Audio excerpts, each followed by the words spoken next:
3 अशरों पर शामिल किया। और यूँ फरमाया मदनी करीम सल्लल्लाहु अलैहि वसल्लम ने कि पहला अशरा रहमतों वाला, दूसरा अशरा मग़फ़िरतों वाला और तीसरा अशरा इत्क़ुम मिनन नार, जहन्नम से आज़ादी वाला। ये पहला अशरा चल रहा है जिसमें अल्लाह की रहमतें आम हैं, लेना है जिसको ले लो, फिर पता नहीं बाद में मौका मिलेगा या नहीं मिलेगा। हाँ, खूब नेकियां कमाओ। बड़े बदनसीब हैं वो लोग जो ऐसे मुबारक महीने में भी नेक अमल नहीं कर पाते। हाँ, ऐसी फजीलत वाले महीने के अंदर भी जो नमाजों की पाबंदी नहीं कर पाते, बड़े बदनसीब हैं। आम दिनों के अंदर नमाज का एहतमाम, नमाज की पाबंदी, और रमजानुल मुबारक में तो और एहतमाम हो। और बड़े बदनसीब हैं वो लोग, बड़े बदबख्त हैं वो लोग कि रमजानुल मुबारक के महीने में भी गुनाह करने से बाज नहीं आते। जिस तरीके से परवरदिगार आलम एक नेकी को 70 के बराबर कर देता है, इसी तरीके से परवरदिगार आलम एक गुनाह को 70 गुनाह के बराबर कर देता है। हाँ, लोग मसला पूछते हैं कि हजरत, इस रमजान के महीने में रोजे की हालत में हम शेविंग कर सकते हैं या नहीं? सुनने की बात कि रोजे की हालत में हम शेविंग कर सकते हैं या नहीं।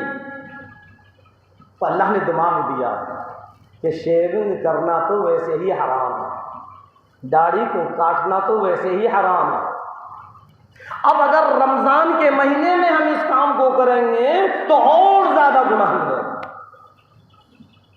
समझ में आई बात? अल्लाह के रसूल सरकार दो आलम सल्लल्लाहु अलैहि वसल्लम की ऐसी सुन्नत को, जो कि हर वक्त साथ रहने वाली सुन्नत है, हम उसको ख़त्म कर देते हैं। हराम है।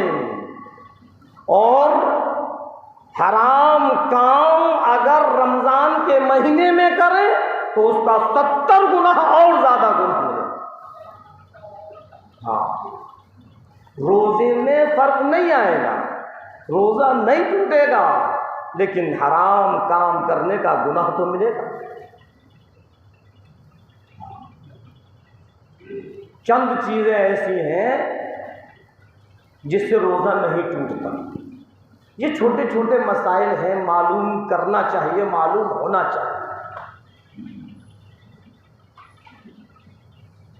दांत मांजना, किसी ने अगर दांत मंजन से, कोलगेट से मांजे तो हमारा रोज़ा मकरूह हो गया, सवाब कम हो गया।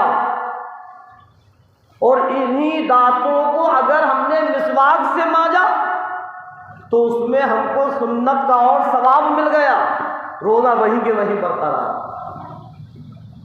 कुछ पूछते हैं क्या हज़रत सर में तेल डाल सकते हैं? हाँ, खूब तेल डालो, खुशबू वाला तेल डालो, जैसा चाहो वैसा तेल डालो। खुशबू फूल भी सूंघ सकते हैं, खुशबू भी सूंघ सकते हैं, रोज़ में कोई फर्क नहीं। अब जो लोबान जलाते हैं, जो अगरबत्ती जलाते हैं, इसका धुआं अगर जानबूझकर हम अपने हलक के अंदर लेंगे, रोज़ा टूट जाएगा। इसलिए कहते हैं कि रमज़ान के महीने में दुकान पर भी अगरबत्तियों का और लोबान का इस्तेमाल ना करें। उसकी खुशबू से रोज़ा नहीं टूटता, उसके धुएं से रोज़ा टूट जाएगा अगर उसको जानबूझकर हम अपने हलक के अंदर लें। हाँ, कुछ पूछते हैं कि नाखून काटने से? हाँ, नाखून काटने से रोज़ा नहीं टूटेगा, कटिंग करवाने से रोज़ा नहीं टूटेगा। सुरमा लगाने से रोजा नहीं टूटेगा। कोई बीमार पड़ गया, अब उसको इंजेक्शन लगाना है, इंजेक्शन लगाने से भी रोजा नहीं टूटेगा।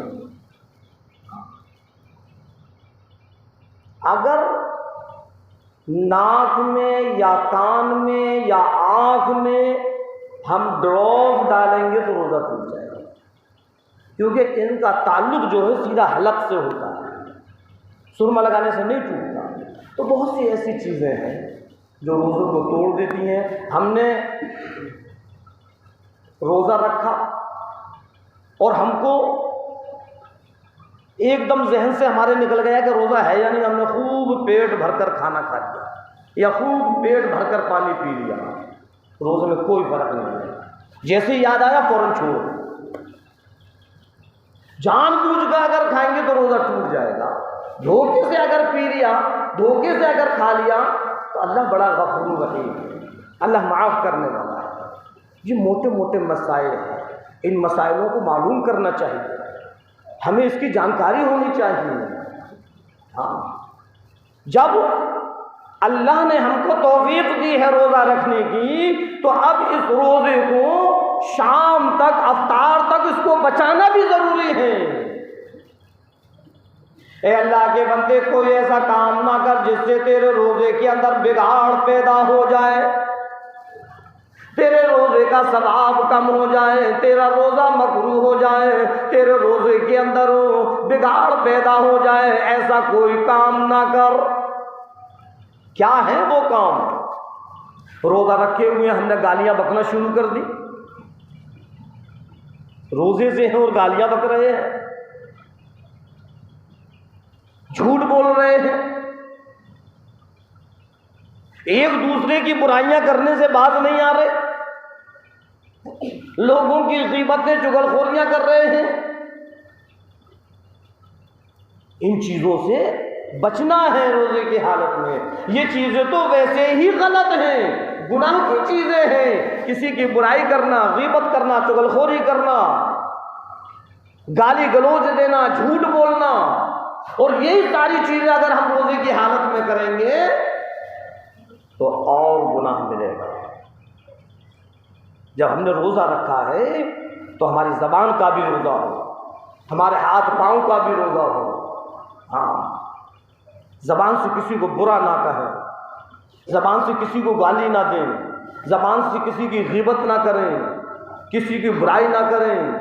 हाँ, हमें बड़े एहतियात से इस रोजे को बचाना है, वरना शैतान दो ये चाहता है कि किसी तरीके से इसका रोजा खराब हो जाए। कुछ नहीं, एक दूसरे में झगड़ा करवा देगा। अब झगड़े में जबान से कलमा तो निकलता नहीं, गालियां ही निकलती हैं।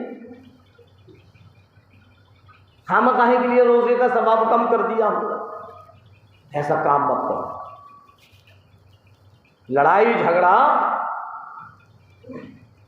आम दिनों में भी गलत है, और रमजान के महीने में, ऐसे मुबारक महीने में छोटी छोटी सी बातों पर उखड़ाना, छोटी छोटी सी बातों को लंबा बना देना और फिर गाली गलौज करना, फिर लड़ना झगड़ना।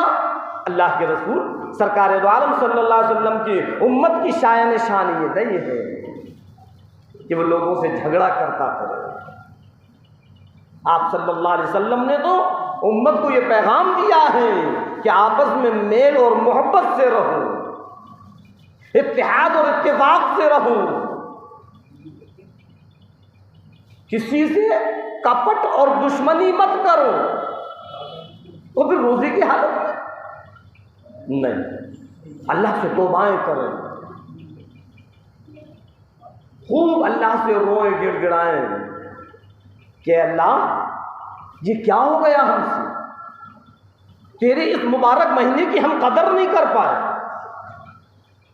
तेरे इस रहमतों वाले महीने की हमसे कदर नहीं हो रही, इसकी कदर करने की तौफीक अता फरमा। बड़ा मुबारक महीना है, बड़े खुश नसीब हैं वो जिनको अल्लाह रमज़ान के महीने को अता कर देता है। हाँ, समंदर की मछलियाँ, जंगलात के अंदर चौपाए, ज़मीन पर रेंगने वाले कीड़े, ये सब रोज़ेदार के लिए दुआए मग़फ़िरत करते हैं। ये तो सब रोज़ेदार के लिए दुआए मग़फ़िरत कर रहे हैं और हम बुराइयों में लगे हैं, हम ग़ीबतों में लगे हैं, हम चुगलखोरियों में लगे हैं, हम लड़ने झगड़ने में लगे हैं, हम गाली गलौज देने में लगे हैं। क्या हो गया ए इंसान, तुझको क्या हो गया? नहीं, ऐसा नहीं करना। इस महीने की कदर करें, इसका एहतराम करें। आज हमारे दिलों के अंदर से खुदा का खौफ, खुदा का डर ख़त्म हो गया। हमने मस्जिदों का अदब एहतराम ख़त्म कर दिया। कहाँ बैठे हैं, कहाँ खड़े हैं, कैसी जगह है, चीख चीख कर बोलना, लड़ना झगड़ना, वो इसको गाली दे, वो उसको गालियाँ दे। न हमें मस्जिद का अदब एहतराम, न हमें रमज़ानुल मुबारक के महीने का अदब एहतराम। कैसे मुसलमान हैं? अल्लाह के रसूल सरकार दो आलम सल्लल्लाहु अलैहि वसल्लम क्या हमारी इन बातों से खुश हो जाएंगे? नहीं। अल्लाह के रसूल सरकार दो आलम सल्लल्लाहु अलैहि वसल्लम को बड़ी तकलीफ़ होती है जब आपकी उम्मत कोई ऐसा अमल करती है जिससे लोगों को परेशानी हो, लोगों को तकलीफ हो। आप सल्लल्लाहु अलैहि वसल्लम को बड़ी तकलीफ होती है। हाँ। अल्लाह के रसूल इमामुल अंबिया महबूबे किब्रिया मदनी करीम सल्लल्लाहु अलैहि वसल्लम खाने काबा के अंदर मौजूद हैं। बैतुल्लाह शरीफ के पास तशरीफ फरमाए। इरशाद फरमाया मदनी करीम सल्लल्लाहु अलैहि वसल्लम ने, ए बैतुल्लाह, तू अल्लाह का घर है, तू अल्लाह का मुबारक घर है, बे इंतहा मोहब्बत है। लेकिन अगर तुझको कोई 100 मरतबा ढा दे और फिर बना दे, ढा दे और बना दे, मुझको इतनी तकलीफ़ नहीं होती जितनी तकलीफ़ एक मुसलमान को तकलीफ़ देने से होती है, एक मुसलमान की इज्जत उछालने से होती है, एक मुसलमान को बदनाम करने से होती है। अल्लाह के रसूल सरकार दो आलम सल्लल्लाहु अलैहि वसल्लम फरमा रहे हैं, जब कोई किसी मुसलमान की इज्जत को उछालता है, जब किसी को कोई रुस्वा करता है, किसी को कोई जलील करता है, किसी को कोई तकलीफ पहुंचाता है, तो ऐ बैतुल्लाह, तुझको अगर कोई 100 मरतबा ढा दे और बना दे, मुझको इतनी तकलीफ नहीं होती जितनी तकलीफ मुझको उस वक्त होती है। शर्म करो ऐ मुसलमानों, शर्म करो। तुम्हें इतना भी ख्याल नहीं कि हमारे लड़ने से, झगड़ने से, हमारी गाली गलौज देने से, लोगों को बहतान लगाने से, लोगों को इल्ज़ाम लगाने से, लोगों की इज्जत उछालने से अल्लाह के रसूल सरकार दो आलम सल्लल्लाहु अलैहि वसल्लम को तकलीफ हो रही है। हमें इस चीज़ का भी ख्याल है। 15वीं सदी के लोगों, कदर करो इस महीने की, कदर करो इस महीने की। अल्लाह रब्बुल इज़्ज़त का एहसान है कि उस परवरदिगार आलम ने ऐसा मुबारक महीना हमको दे दिया, पता नहीं फिर हमको मिले या ना मिले। खूब इस महीने के अंदर इबादत करो, खूब कुरान की तिलावतें करो। अगर अल्लाह रब्बुल इज़्ज़त ने तुमको माल दिया है, अगर तुमको दौलत दी है, तो अल्लाह के रास्ते में खर्च करो, सदका खैरात करो, ज़कात निकालो। अगर कोई गरीब हमारे दरवाजे पर आ गया और हमारे पास है, तो हम उसको यूं ही खाली हाथ ना जाने दें। आम दिनों में जो परवरदिगार आलम 1 रुपया देने का जो सवाब देता है, इस रमजान के महीने में अगर हमने किसी गरीब को 1 रुपया सदका कर दिया तो 70 गुना सवाब और बढ़ जाए। हाँ, और किसी के देने से कम नहीं होता। एक सदक़े फित्र होता है जो ईद की नमाज से पहले पहले उसको निकालना वाजिब होता है, और एक आम सदका होता है जिससे अल्लाह तबारक ताला बीमारियों को दूर करता है, परेशानियों को दूर करता है, तकलीफ़ों को दूर करता है। कैसा भी शदीद बीमार हो, अल्लाह के रसूल सरकार दो आलम सल्लल्लाहु अलैहि वसल्लम ने फरमाया है, लोगों सदक़े से अपनी बीमारियों का इलाज करो। आप फरमा रहे हैं हम हज़ारों रुपया डॉक्टर को दे देंगे लेकिन किसी गरीब की मदद नहीं करते। जैसे ही बीमार हुए फ़ौरन 10, 20, 50, 100 जैसी हमारी हैसियत है किसी गरीब को दें, फिर डॉक्टर के पास जाए। इधर अल्लाह के रसूल सरकार दो आलम सल्लल्लाहु अलैहि वसल्लम के फरमान पर अमल हो गया और इलाज कराना सुन्नत है, इधर सुन्नत पर अमल हो गया, बीमारी अपने आप दूर हो जाएगी। सदका भी हैसियत के मुताबिक होता है। हाँ, ऐसा नहीं है कि बस अल्हम्दुलिल्लाह अल्लाह तबारक तआला ने हमारी हैसियत 1000, 2000 की रखी है और हम कहते हैं किसी की मदद ही तो कर रहे हैं, लोग 50 रुपये लेंगे। नहीं, जैसा अल्लाह ने आपको जैसी हैसियत दी है वैसा ही सदका करो। हाँ, सदका फित्र भी हैसियत के मुताबिक है। एक हमने आम बात को पकड़ लिया कि सिर्फ 1.25 किलो गेहूँ, पहले भी मैंने बतलाया था, 1 साल की बात होती है, जहनों से निकल जाती है, तो इसलिए फिर मैं तुमको बतला रहा हूँ सबको कि गेहूँ भी है और जौ भी है, किशमिश भी है और खजूर भी है। सिर्फ ऐसा नहीं है कि गेहूँ देते रहो, हैसियत के मुताबिक है। अगर आपकी हैसियत किशमिश देने की है तो अपने सदक़े फित्र को किशमिश के ज़रिए दो। अगर आपकी हैसियत खजूर देने की है तो अपने सदक़े फित्र को खजूर से अदा करो। अगर आपकी हैसियत गंदुम की है तो फिर गंदुम से अपने सदक़े फित्रे को अदा करो। हर एक के लिए एक सा नहीं है। अगर हर एक के लिए एक सा होता तो ये तीनों चीज़ें सरकार दो आलम सल्लल्लाहु अलैहि वसल्लम नहीं फरमाते। आपने ख्याल रखा कि अल्लाह के बंदों में गरीब भी है, अमीर भी है, बड़े बड़े दौलतमंद भी है और कम पैसे वाले भी हैं। इरशाद फरमाया मदनी करीम सल्लल्लाहु अलैहि वसल्लम ने खजूर से भी सदका, किशमिश से भी सदका, जौ और गंदुम से भी सदका अदा करो। हम एक गंदुम को पकड़ के बैठे हुए हैं। आज हजरत इस वक्त कितना निकलेगा, इस साल सदका कितना देना है, फितरा कितना देना है, तो पहले हम अपने आप को देखें कि हमारी कैपेसिटी क्या है, हमारी हैसियत क्या है, हमारी आमदनी क्या है, हम कितना दे सकते हैं, हम किस कैटेगरी में आते हैं, कम पैसे वाले में या ज़्यादा पैसे वाले में। सबके लिए गंदुम नहीं है। समझ में आई बात?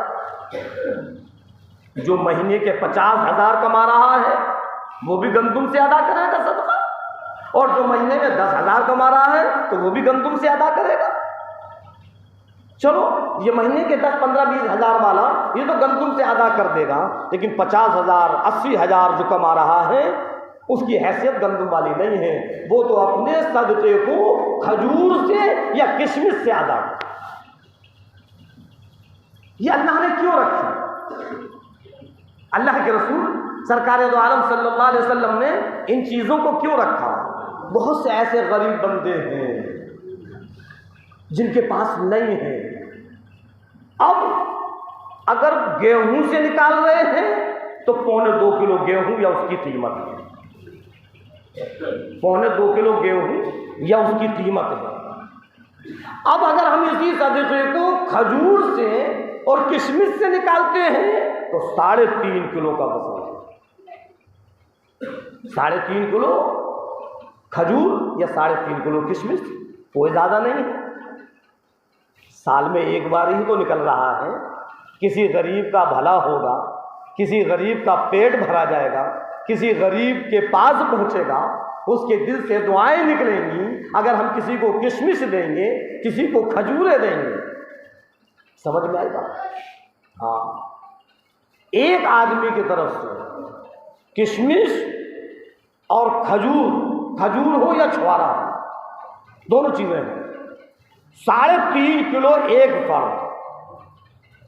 अब जितने घर में हैं, छोटे से लेकर बड़ा तक, यहां तक कि अगर ईद का चांद देखने से पहले पहले हमारे घर के अंदर अल्लाह ने अगर कोई नया मेहमान पहुंचा दिया, कोई डिलीवरी हो गई, कोई पैदाइश हो गई, तो उसकी तरफ से भी निकाल दिया। बड़ी बीमारियां दूर होती हैं, आफतें खत्म होती हैं। और इन सारी चीजों को तो छोड़ो, अल्लाह के रसूल सरकार दो आलम सल्लल्लाहु अलैहि वसल्लम की सुन्नत है। अब अगर गेहूं से निकालना है तो 2.25 किलो गेहूं, 2.25 सेर, एहतियातन 2.25 किलो, या तो गेहूं दे या इसकी कीमत है। अब जितनी कीमत बने देख ले। एक फर्द की तरफ से, एक घर की तरफ से नहीं है, एक इंसान की तरफ से। हाँ, कई लोगों ने पूछा कि हजरत अब फितरा कितना निकलेगा? अरे फितरा क्या हर साल बदलेगा? फितरा तो शुरू से क़यामत तक जो सरकार दो आलम सल्लल्लाहु अलैहि वसल्लम ने जो मिक़दार रख दी है, उसी मिक़दार को निकालना है। अब भाव कभी कम है, कभी ज़्यादा है, अगर कीमत निकाल रहे हैं तो उसी तरीके से उसकी कीमत निकाल दें। मिसाल के तौर पर पहले गेहूं 16 रुपये, 18 रुपये, 20 रुपये, अब गेहूं की रेट बढ़ गई, तो उस तरीके से निकालना 2.25 किलो का है। खजूर 3.5 किलो निकालना है, किशमिश 3.5 किलो निकालना है, जो 2.25 किलो निकालना है, जो तो अब चलती नहीं, और जो कौन लेगा? अब 3 चीजें हैं इस वक्त, गंदम जिसको हम गेहूं बोलते हैं, खजूर और किशमिश। और एक चीज और भी याद रखना, अल्लाह के रास्ते में जितना खर्च करेंगे, अल्लाह हमारे माल के अंदर उतनी ही और बढ़ोतरी करेगा। किसी के लेने देने से कम नहीं होता। हाँ, जितना देंगे अल्लाह उतना ही बढ़ाएगा, जितना देंगे। हजरत मूसा अलैहिस्सलाम के दौर का वाक़या है। एक इंसान बड़ा गरीब था, सुबह खा ले तो शाम को कुछ नहीं, शाम की फिक्र, शाम खा ले सुबह। हज़रत मूसा अलैहिस्सलाम से कहने लगा वो, ये अल्लाह के नबी, आप तो अल्लाह से आपकी बातें होती हैं, जब आप अल्लाह के पास जाओ तो मेरी तरफ से ये पूछना कि कभी मैं भरपेट खाना क्यों नहीं खाता,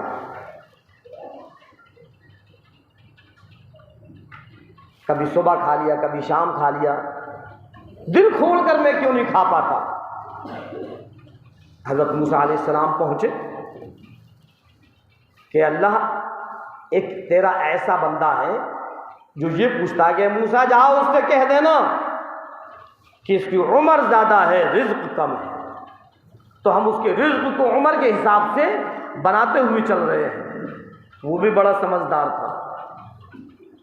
उसने कहा, ए अल्लाह के नबी, जब आप अल्लाह के पास जाएं तो सिर्फ एक बार और मेरी तरफ से बात कह देना कि अल्लाह, तेरा फला बंदा ये चाहता है कि जितना मेरा रिज्क है वो मुझको एक बार में दे दे, ताकि एक बार में दिल खोल कर खा सकूं। हजरत मूसा अलैहिस्सलाम ने परवरदिगार आलम के सामने बात रख दी। अल्लाह ने उसकी सारी की सारी जिंदगी का रिज्क उतार दिया। सारी जिंदगी का रिस्क कितना भी कम हो तब भी बहुत होगा। उसने खूब खाया पेट भरकर और गरीब मोहताजों के अंदर लुटाना शुरू कर दिया, सबको खिलाना शुरू कर दिया, अल्लाह के भूखे बंदों को खिलाना शुरू कर दिया, खूब खिलाया। एक दिन वो आया कि उसके दरवाजे पर लोगों की लाइन लगने लगी, कतारें लगने लगी, भीड़ लगने लगी। हजरत मूसा अलैहिस्सलाम का निकलना हुआ। हजरत मूसा अलैहिस्सलाम ने देखा, ऐ मूसा अलैहिस्सलाम, आप तो ये कह रहे थे कि मेरा एक दिन का रिस्क सारी जिंदगी का रिस्क उतर आया, यहां तो अल्लाह रोज दे रहा है। हजरत मूसा अलैहिस्सलाम अल्लाह की तरफ पहुंचे, अल्लाह से कहने लगे, परवरदिगार आलम, तेरी कुदरत तू जाने, मेरी समझ में बात नहीं आती। उसके दरवाजे पर लोगों की लाइन लगी हुई है, भीड़ लगी हुई है, उसका तो रिज्क रोज दिन ब दिन बढ़ता चला जा रहा है। परवरदिगार आलम कहने लगा, ऐ मूसा मैं क्या करूं, उसने तो कारोबार कर लिया। ऐ मूसा मैं क्या करूं, उसने तो मुझसे कारोबार कर लिया। ये मेरा वादा है कि जो मेरे रास्ते में खर्च करेगा मैं उसको और बड़ा कर दूंगा। उसने लोगों को जब खिलाया तो दूसरे दिन उसको और ज्यादा मैंने दिया, और तुम उसकी उस रिज़्क़ को देखकर हैरान न रहो, उससे ज्यादा देखो उसकी नेकियां कितनी यहां पर मौजूद है। तो अल्लाह के रास्ते में गरीब, मोहताज, मिस्कीन, लाचार, मजबूर को खिलाने में कभी भी कमी नहीं आती। खूब खिलाओ। अगर अल्लाह ने हमको वसअत वाला बनाया है तो हम गरीबों को जो अपना सदका दें, फितरा, सदका फितरा दें, तो वो खजूरों से दें, किशमिश से दें, ताकि उसके यहाँ भी ईद बन जाए। और एक और चीज़ बतलाऊं, हम लोगों के अंदर एक आम रिवाज हो गया है कि जब हम ईद की नमाज पढ़ने के लिए जाते हैं तब हम फितरा निकालते हैं। नहीं, उस फितरे को पहले निकालो। जब उसके हाथ में उस फितरे की रकम पहुंचेगी तो वो भी तो अपने बच्चों के लिए ईद का सामान लेकर आएगा, वो भी तो सिमैयां लेकर आएगा, वो भी तो बच्चों के कपड़े बनवाएगा, वो भी तो बच्चों के लिए चप्पल पहनाएगा। अगर हम ऐन ईद की नमाज से पहले देंगे तो फिर वो कहां से इंतजाम करेगा। इसलिए पहले निकालें, पहले फिक्रे को अदा करें। अब देना किसको है? जो गरीब है। हाँ, पहले अपने रिश्तेदारों में देखना है। जो ज़कात का मसला है वही फितरे का मसला है। अपने रिश्तेदारों में, हाँ, कि हमारा करीबी कौन है, रिश्तेदारों में कौन है, ऐसी गुर्बत वाली हालत में कौन है। और ज़रूरी नहीं कि हम उसको जतला कर दें कि लो बहन ये हम तुमको फितरा दे रहे हैं, लो भाई ये हम तुमको फितरा दे रहे हैं, हम ज़कात दे रहे हैं। नहीं, तो वो क्या सोचें, अच्छा मुझको तूने इतना हकीर समझ लिया कि मुझको तू मेरी गरीबी का मजाक उड़ाने लगा। अरे हम गरीब हैं, तेरे पास हाथ फैलाने तो नहीं गए, तू मुझको फितरा देने आ गया, तू मुझको ज़कात देने आ गया। तो बतलाया कि खामोशी से उसकी मदद कर दो, नियत कर लो कि हम ये फितरा दे रहे हैं, नियत कर लो कि हम ये ज़कात दे रहे हैं, और खामोशी से कि ले बहन अपने बच्चों के कपड़े ले आ, ले भाई अपने ईद का सामान ले आ, अपने पड़ोसी को दो, अपने रिश्तेदारों को दो, अपने अजीज़ व क़रीब को दो। जो करीबी है पहले उनका हक है। और ऐसे लोगों को ढूंढ ढूंढ कर दो जो गरीब भी हैं और किसी से सवाल नहीं करते। समझ में आई? सवाल करने वालों तो बहुत हैं, लाइन लगी रहती है, हर मस्जिद के दरवाजे पर मिल जाएंगे, लेकिन कुछ ऐसे खुददार हैं जो कि भूखे रहेंगे, किसी के सामने हाथ नहीं फैला सकते। ऐसे भी हैं। ऐसे लोगों को ढूंढ ढूंढ कर देना है। ताकि उनके यहाँ भी सही तरीके से ईद मना ली जाए। अपना फितरा दो, अपनी ज़कात दो। फितरे की मिकदार 3.5 किलो खजूर या 3.5 किलो किशमिश। और अगर गेहूं देना है तो 2.25 किलो गेहूं या इसकी कीमत। इसी तरीके से हम खजूर और किशमिश की भी कीमत दे सकते हैं। अरे अगर 2.25 किलो के हिसाब से गेहूं की कीमत लगाएंगे तो कितना फर्क आ जाएगा? अरे 500-600 रुपये पहुंच जाएंगे अगर ज़्यादा फर्क है। और अगर किशमिश खजूर से दिया तो 1,500-2 हज़ार पहुँच जाएंगे। जहाँ हम 50,000 कमाने वाले हैं, अगर 1,500-2 हज़ार एक साल में किसी गरीब को अगर हमारे हाथ से जा रहा है तो क्या है? इससे ज़्यादा तो परवरदिगार आलम हमारे कारोबार में, हमारे माल में, हमारे घर में बरकत डाल देगा। अल्लाह रब्बुल इज़्ज़त को फरमाता है, लइन शकरतुम लाज़ीदन्नकुम व लइन कफरतुम इन्न अज़ाबी लशदीद। ऐ लोगों, अगर तुम मेरा शुक्र अदा करोगे, मैं तुम्हारी नेमतों में और ज़्यादती कर दूंगा, तुम्हारी माल दौलत को और बढ़ा दूंगा, तुम्हारे कारोबारों में खैर व बरकत डाल दूंगा। और याद रखना, अगर तुमने मेरी नाफरमानी की तो मेरा अज़ाब बड़ा सख्त है। जितना हम खर्च करेंगे अल्लाह उतना ही हमको और देगा। और अल्लाह के रसूल इमामुल अंबिया महबूबे किबरिया मदनी करीम सल्लल्लाहु अलैहि वसल्लम ने तो यूं फरमाया, अगर परवरदिगार आलम ने हमको माल दिया है, दौलत दी है, फिर अगर हम अल्लाह के रास्ते में ज़कात ना निकालें, अगर कोई गरीब हमारे दरवाजे पर आ जाए, हम उसको खाली हाथ जाने दें, तो अगर उस फकीर से, उस गरीब से बचा कर अगर हम खाते हैं तो अपने पेटों में पत्थर भरते हैं। समझ लो, अगर कोई गरीब हमारे दरवाजे पर आ रहा है तो हमको देना है, वरना होने के बावजूद अगर हम उसको नहीं दे रहे तो ये समझ लो कि अल्लाह तबारक ताला उस चीज़ को जो हमने किसी गरीब से बचाकर अपने लिए रखी, अल्लाह उसको पत्थर बना देता है।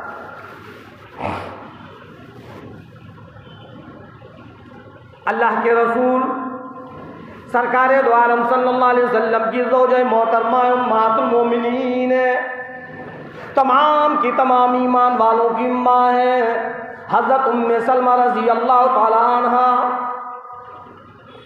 एक दिन आपके पास कहीं से कुछ गोश्त का टुकड़ा आया, बांदी से कहने लगी, ऐ बांदी जाओ इसको अलमारी के अंदर रखाओ। क्यों? अल्लाह के रसूल सरकार दो आलम सल्लल्लाहु अलैहि वसल्लम को गोश्त बड़ा अजीज था, गोश्त बड़ा पसंद था। आप गोश्त को बड़े शौक से तनावुल फरमाया करते थे। हज़रत उम्मे सलमा रज़ी अल्लाह तआला अन्हा कहने लगी, ओ बांदी जाओ इमामुल अंबिया महबूबे किबरिया सरवर कौनैन सल्लल्लाहु अलैहि वसल्लम के लिए ये गोश्त अलमारी के अंदर रखाओ। थोड़ी देर के बाद सरकार तशरीफ लाएंगे, तनावुल फरमा लेंगे। हज़रत उम्मे सलमा रज़ी अल्लाह तआला अन्हा ने उस गोश्त को अलमारी में रखवा दिया।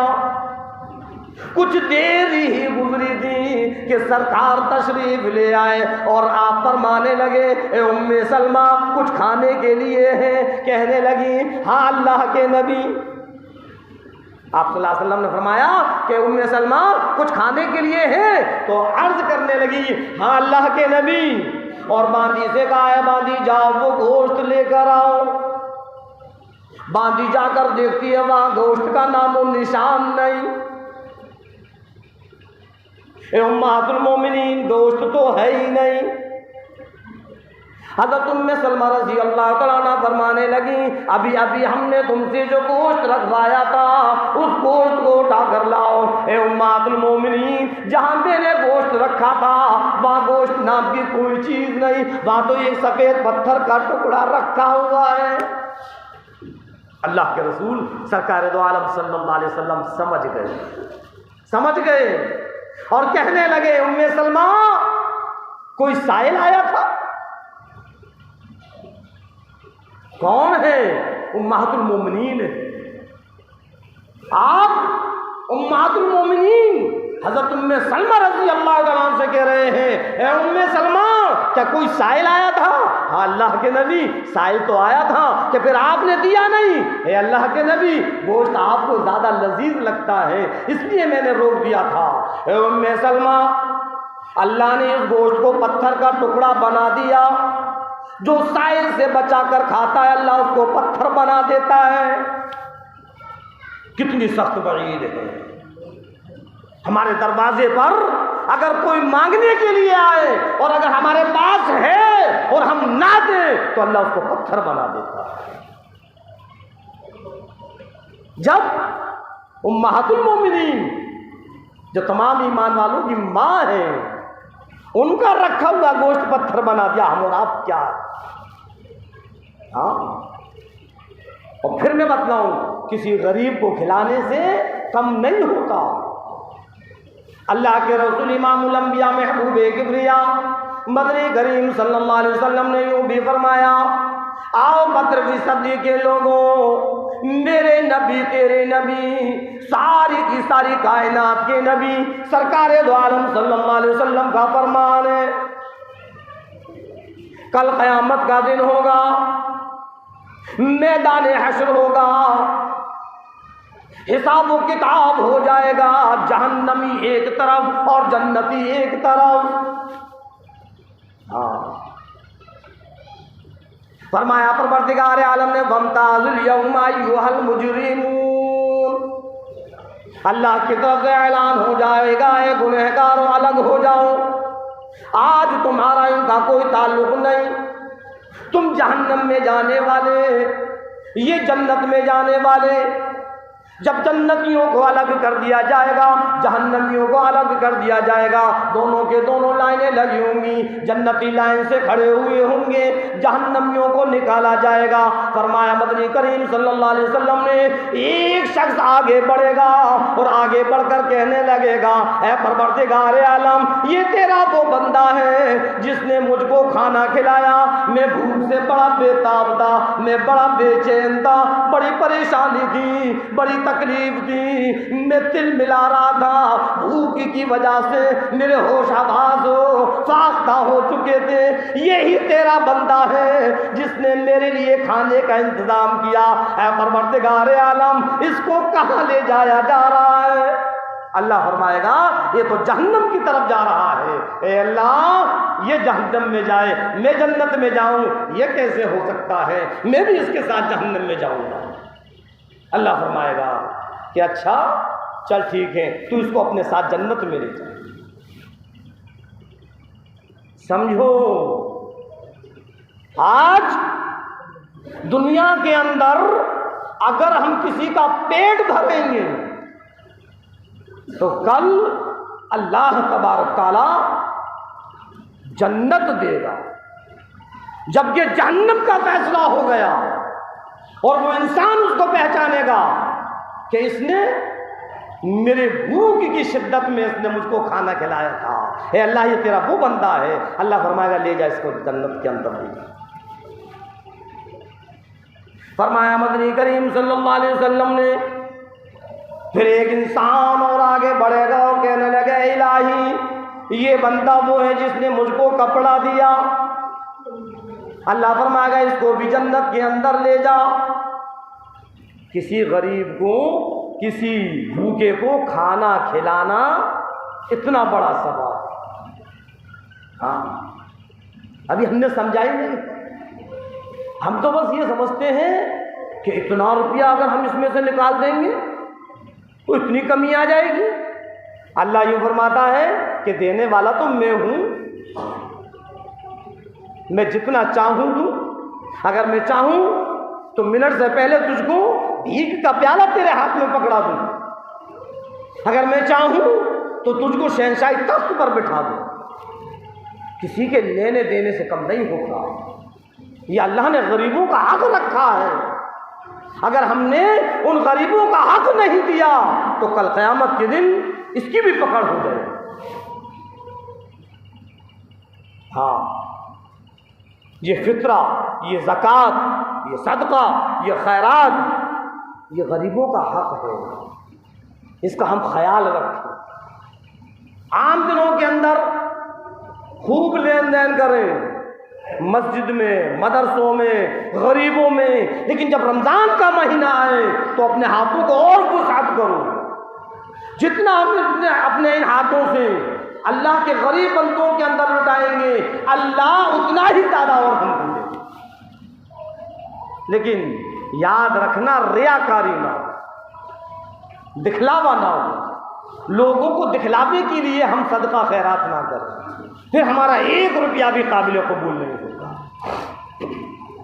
और अगर इखलास के साथ हमने 1 रुपया भी सदका किया है तो अल्लाह उसको ओहद पहाड़ के बराबर सवाब कर दे।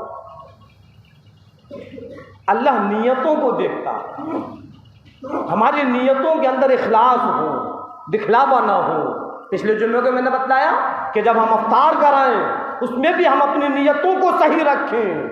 हमारी नियतों के अंदर ये ना हो कि आज मैं इतना लंबा चौड़ा अफ्तार कराऊंगा कि किसी ने कराया ही नहीं, लोग देखते रह जाएं, लोगों को भी पता चल जाए कि सबसे बड़ा अफ्तार मेरा हुआ है। अल्लाह के बंदे, तू लोगों को ना दिखला, अल्लाह को दिखला, अल्लाह देखेगा, तेरा अफ्तार कबूल होगा। अगर लोगों को दिखलाएगा तो तू गुनहगार हो जाएगा।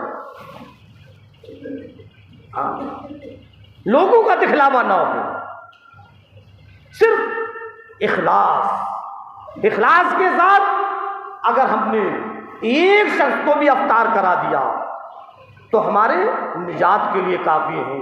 और अगर लोगों को दिखलाने के लिए रियाकारी करते हुए हम पूरे फिरोजाबाद का अफ्तार करा दें तब भी हमें कुछ नहीं मिलेगा, और रियाकारी का गुनाह अलग मिलेगा।